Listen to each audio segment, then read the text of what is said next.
สบายดีน้องนักเรียนทุกคนก็มาพบกับครูไหลอีกแล้วในวิชาศิลปกรรมเนาะอันนี้จะเป็นวิชาศิลปกรรมเป็นวิชาเสริมของบนเหียนของเฮาเนาะในวิชานี้ครูไหลก็จะมาพาน้องนักเรียนทุกคนมาแต้มรูปตามแบบนำกันครูไหลมีแบบให้ทั้งหมดมี10ขั้นตอนนำกันเนาะก็คือก่อนอื่นก็ครูไหลก็ข้อแนะนำให้น้องนักเรียนทุกคนเตรียมอุปกรณ์การแต้มรูปเส้นไม้บรรทัด1อัน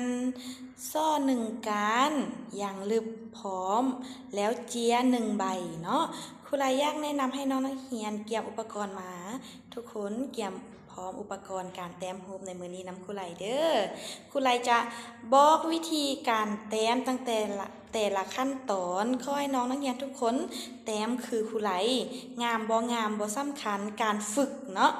การฝึกถ้าเราตั้งใจฝึกเราก็จะสำเร็จในรูปแต้มมื้อนี้เนาะมี10ขั้นตอนนำกันทุกคนไปเบิ่งนำกันเลยขั้นตอนที่1แม่นเก็บอุปกรณ์แล้วแม่นบ่เก็บอุปกรณ์แล้วเราแบ่งครึ่งเจียก็คือใช้ไม้บรรทัดขีดเลยเพื่อความให้มันซื่อถ้าว่าผู้ใดถนัดขีดด้วยมือเปล่าก็ได้บ่เป็นหยังหลังจากอันนี้เป็นขั้นตอนที่1เนาะใช้ไม้บรรทัดขีดครึ่งกลางของเจียเลยหลังต่อไปขั้นตอนที่2ก็คือขีดวงหมุนอยู่ในครึ่งกลางของเส้นสื่อของเฮาเนาะวงหมุนตัวนี้เฮาจะเฮ็ดเป็นวงตาเว้นนั่นเองเนาะวงตาเว้นนั่นเองหลังจากเฮาคิดแล้วเฮาบ่แม่นเฮ็ดเป็นวงหมุนอยู่ในเทิงเฮาพากก้นมันออกน้อยนึงเนาะจะเป็นวงหมุนแบบนี้หลังจากนั้นขั้นตอนต่อไปก็คือเฮาจะมาทาเงาเนาะเฮามาทาให้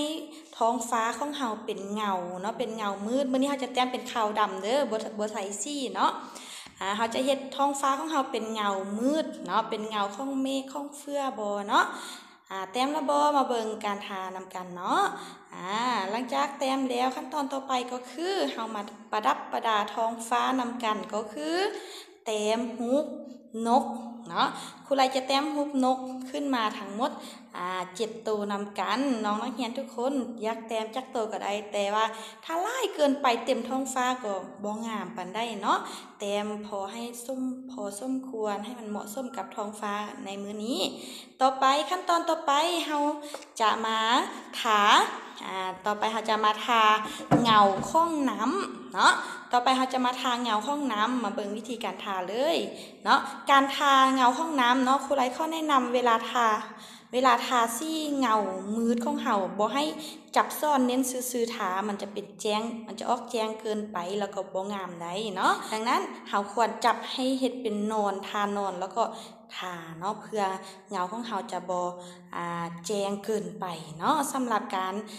ทาเงาน้ำหรือว่าขั้นตอนต่อไปเราจะมาแต้มเป็นรูปสี่เหลี่ยมเนาะรูปสี่เหลี่ยมสังเกตเบิ่งเนาะจุดหัวของมันที่อยู่ใกล้กับดวงอาทิตย์ของเฮาจะน้อยหลังจากนั้นแต้มมาใส่เจียของเฮาจะเฮ็ดให้กวางออกเนาะเฮ็ดให้กวางออกเลยเนาะเพื่อเวลาเฮาเบิ่งคือกับอยู่บอนไก่จะน้อยอยู่บอนใกล้ๆเฮานี่จะใหญ่เนาะสังเกตเบิ่งรูปที่ครูไหลแต้มเฮามาคิดเป็นรูปสี่เหลี่ยมขั้นตอนต่อไปหลังจากแต้มได้รูปทรงแล้วเฮาก็จะมาเฮ็ดเป็นขั้นเนาะเป็นขั้นของไม้ที่เฮาใส่ตอกเป็นขั้วจะไปกลางแม่น้ำเนาะอันนี้เป็นขั้นแล้วก็ทาสีประดับประดาเฮ็ดเป็นเงาเนาะการทาสีเงาก็สังเกตอยู่ไกลมันต้องเป็นเงามืดกว่าอยู่ไกลๆเนาะสังเกตเบิ่งครูไหลทาเนาะแล้วต่อไปหลังจากเฮาทาสีเป็นขั้นแล้วต่อไปเฮาก็จะมาประดับประดาด้วยหญ้าแม่นบ่อยู่แคมบกของเฮาก็จะมีหญ้าป่งออกมาตามแคมขั้วของเฮานั่นเองเนาะสังเกตเบิ่งการแต้มหญ้าก็คือคิดชัดขึ้นเมื่อเลยเนาะอันนี้เป็นวิธีการแต้มรูปของครูไหลในมื้อนี้เนาะแต้มตามแบบของวิชาศิลปกรรมในมื้อนี้เฮาก็จะมาแต้มเกี่ยวกับรูปวงหมุนกับรูปสี่แจเนาะอยู่ในนี้รูปวงหมุนของเฮาแม่นรูปหยังทุกคนฮู้บ่ผู้ใดตอบได้แด่ แม่นแล้วรูปวงบนของเฮาในมือนี้ก็คือรูปดวงอาทิตย์นั่นเองเนาะแล้วรูปสีแจของเฮาเด้แม่นรูปหยังทุกคนฮู้บ่สังเกตเบิ่งรูปภาพเนาะ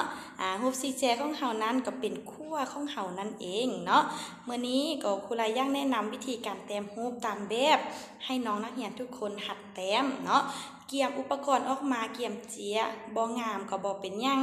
แต่ให้ตั้งใจแล้วก็ให้มันคล้ายๆกันกับครูไลก็ได้เด้ออยากประดับประดาให้งามกว่านั้นก็แล้วแต่ทุกคนอยากคิดไอเดียทาสีแล้วแต่เนาะ